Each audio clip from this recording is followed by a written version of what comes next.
Time for the truth to come out.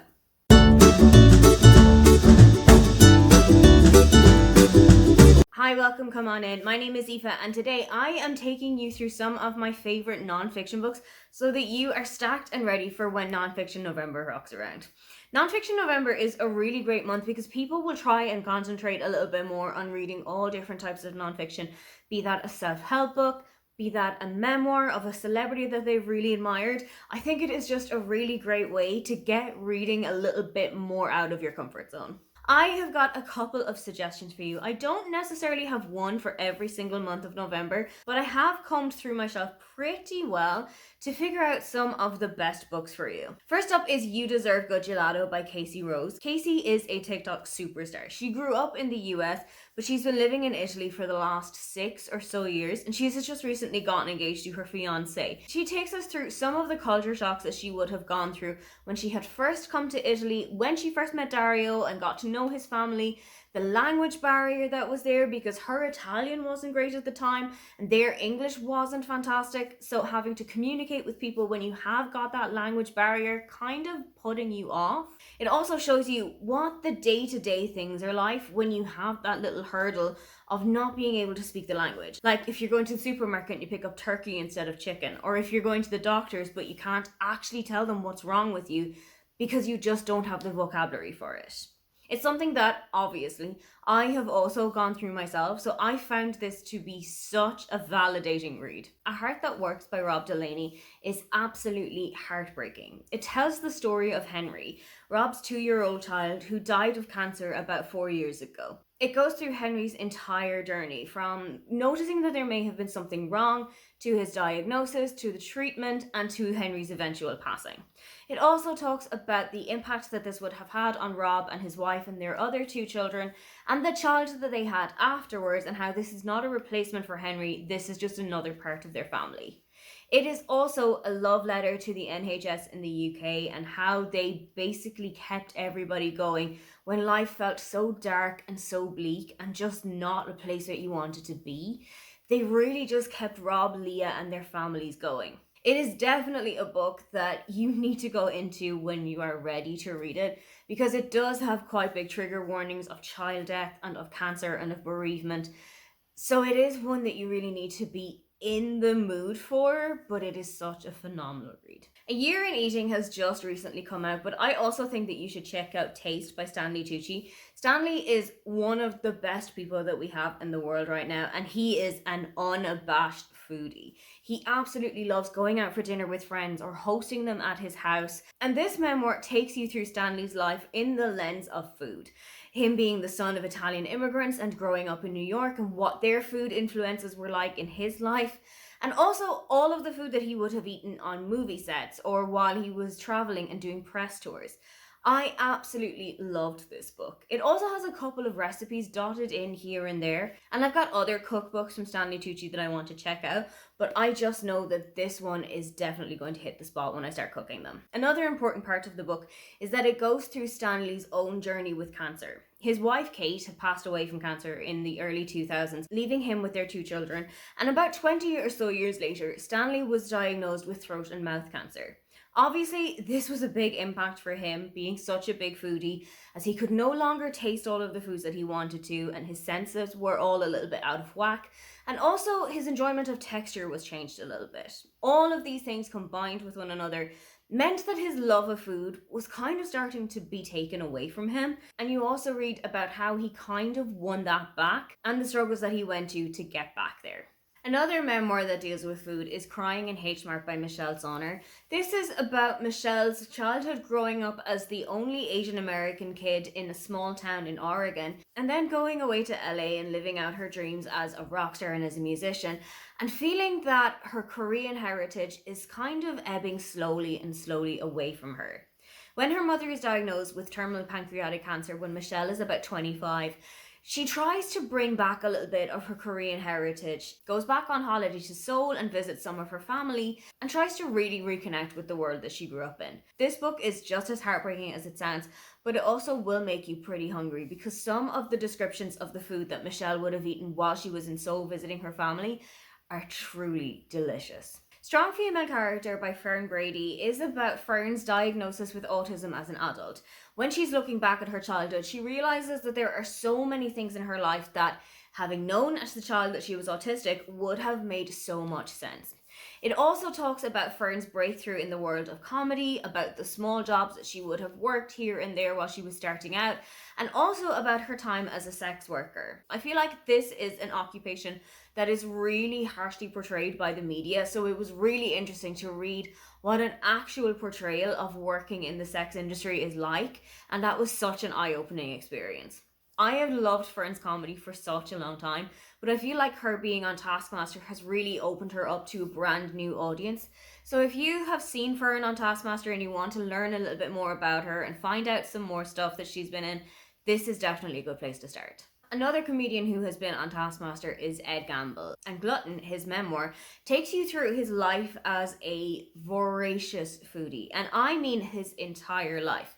When Ed was about 6 or 7 and he would go off to parties or out for dinner with his parents, instead of ordering something like chicken nuggets or sausages and a slice of pizza and chips, Ed would order something like a foie gras or salmon or anything that was really fancy and on the adults menu. His love of food has basically evolved throughout his entire life, and Ed tells stories about his struggles with obesity as a child and teenager and as a young adult, about the infamous 4 pizza day and how that kind of flipped a switch in his brain, and also about his diagnosis with diabetes when he was 13 years old.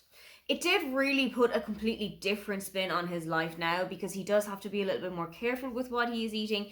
He does really have to change some of his eating habits. And I also really appreciated the chapters where he goes into, in detail, the regimes that he would have gone through to try and lose weight and to improve his health and his physique overall.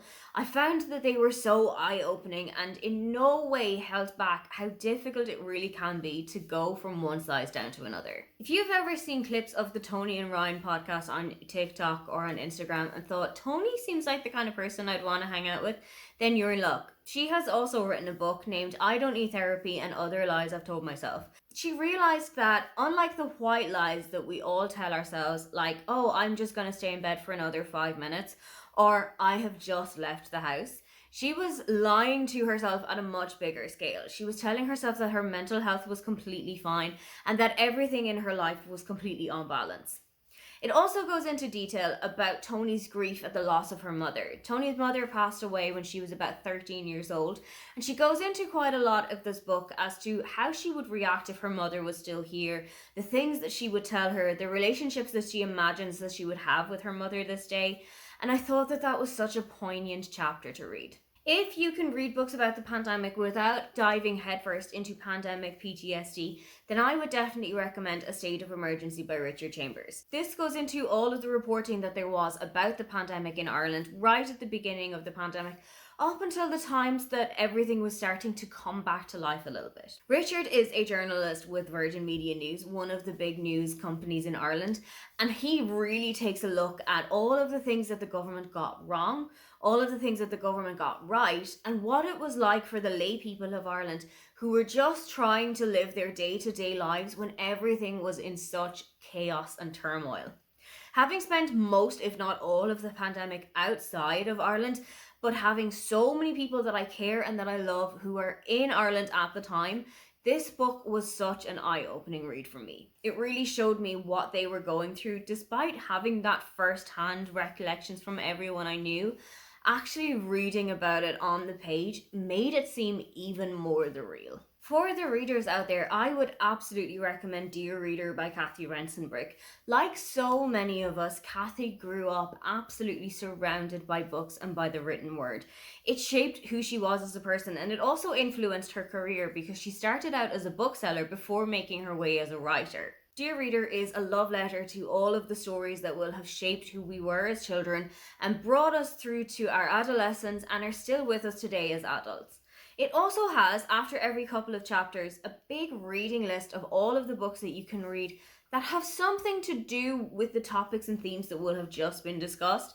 if you feel like that's something that you want to dive into a little bit more. I love books where you come out with more recommendations, whether it is from a Spotify playlist or whether it's from a book list that you need to read, so this was absolutely up my street. For lovers of languages, Mother Folklore by Dara Crochet is an absolutely fantastic one to read. It goes into a kind of a deep dive about the Irish language, one that is very, very underrated, but starting to be much more celebrated back in Ireland. Darek is a fluent Irish speaker, and he also runs a Twitter account called The Irish Four, where he will give the Irish translations for some quirky or topical things that have been coming up recently. Mother Folklore goes into the background and history of the language and the evolutions that it has come through to become modern Irish that we speak today. He also has a big list of male and female names that you can give your baby if you want to give them an Irish name. Unfortunately, Aoife wasn't on the list, but there are still some other really great ones to choose from, and it comes with the pronunciation guide as well, so that you're not going to stumble over it. Did You Hear Mammy Died by Seamus O'Reilly is an absolutely hilarious but sometimes also heartbreaking memoir by Seamus. It tells the story of his life growing up in Derry and growing up as one of 11 children without their mother. When Seamus was 5 years old, the second last of 11 children, his mother passed away from cancer. The title of this memoir actually comes from Seamus walking into a room at the wake and just announcing to anybody who was looking at him, "Did you hear Mammy died?" I thought that this was so innocent and so funny, and any of us who have been around young children will know that they just say these kind of things without filter that are just so incredibly funny. It can bring a chunk of light to any kind of situation. It tells the story of Seamus's life growing up as one of these 11 children, but it also tells the story of growing up in Derry. This is at the time of the Troubles where everything was pretty much at its height. So you are getting to know what life was like during IRA bombings and during raids that would have happened. But it also goes into Seamus's adulthood a little bit more and how the relationship with his siblings has progressed until now. The next two books are going to be described as medical professions find themselves needing medical help in their own field. First up is Maybe You Should Talk to Someone by Laurie Gottlieb. This is about Laurie, who is a therapist working in LA, and as you can imagine, her clientele come to her with an absolutely huge array of problems that they want to deal with. One evening, when she has come home from a pretty usual day in the office, a huge tragedy occurs that means she now needs to go and find therapy of her own. She books in a couple of sessions with Wendell and finds that the problems that her clients have been coming to her with are now exactly the same problems that she is bringing to Wendell to discuss. I thought that this was such an interesting look behind the curtains of what life is like for those of us who need help and also for those of us who are offering the help to them. When Breath Becomes Air by Paul Kalanithi follows Paul when he's about 36 years old. He's just about to come to the end of a 10-year residency as a neurosurgeon when he is diagnosed with stage 4 lung cancer. He is now the person who has to come for medical treatment at the hospital where he has been training for such a long time, and it really gives him a deeper insight into the care that they have been giving their patients and also what the working manner and the bedside manner is like of the people that he would have trained with. As Paul passed away while he was writing this book, some of it is actually finished by his wife Julia, and that is the part of the book where my heart absolutely broke into. Feminists Don't Wear Pink and Other Lies by Scarlett Curtis is a collection of essays from influential women around the world, such as Saoirse Ronan, the actress, such as Alicia Garza, who was the founder of the Black Lives Matter movement, and even from fictional icons like Bridget Jones, about what feminism means to them and how important it is for them to identify as a feminist. Scarlett also edited another book called It's Okay to Be Blue, which is about people's struggles with their mental health. And both of these books are absolutely fantastic reads to find out that you are not really alone in this world. This Is Going to Hurt by Adam Kay is about Adam's life working as a junior doctor in the hospitals of London. He focused in OBGYN, so he was there for labour and delivery for most of his working life. He has since left the medical profession, but he found a couple of diaries that he'd kept from his time on the wards and gave us an idea of what it was like working as a junior doctor, the long and sometimes endless and suffering hours that they would have gone through, the situations that they would have found themselves in, and the ways that they had to just kind of keep calm and carry on. I really enjoyed this book. There are a couple of very difficult things that are in this book, particularly because it is set in a labour and delivery ward. There are some scenes that can be a little bit difficult to read, but there's also a lot of heart and there's also a lot of humour in this book. Finally, Know My Name by Chanel Miller is one of the most powerful memoirs I think I have ever read in my entire life and am ever going to read again. Before she was known as Chanel Miller, the world knew her as Emily Doe. This is the name that she gave herself during her victim impact statement during the trial of Brock Turner. He had raped her on their college campus and he was sentenced to just 6 months in jail for the crime. Chanel takes her power back and takes her story back, had published her victim impact statement on BuzzFeed and it went viral.